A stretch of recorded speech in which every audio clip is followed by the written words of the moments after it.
Israel పెద్ద shock ఇచ్చింది. ఏదైతే గాజా వ్యవహారంలో హమాస్‌కిను, ఇజ్రాయెల్‌కి మధ్యన సంధి కుదిర్చేశాను, కాల్పుల విరమణ జరిగిపోతుంది, నేను ఇజ్రాయెల్‌కి చెప్పేశాను అంటే, ఆయన చెప్పిన తర్వాతనే ఇప్పుడు భారీ ఎత్తున విరుచుకుపడింది.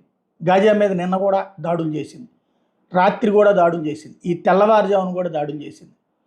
ఇప్పుడు తాజాగా 111 మంది ప్రాణాలు కోల్పోయారు.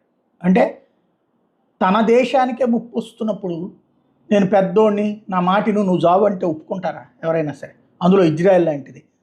అందుకనే ఇరాన్ విషయంలోనైనా సరే తను ఏసి అమెరికాకి చెప్పింది, తను చేయాల్సింది చేసి అమెరికాకి చెప్తోంది.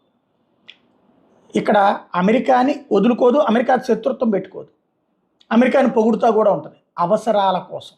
At the same time Israel తన దేశ రక్షణని వదులుకోదు, తన దేశ రక్షణ కోసం ఎంతకైనా తెగిస్తుంది, ఏమైనా చేస్తుంది, ఎవడిని లెక్క చేయదు, ఎలాగైనా చేస్తుంది.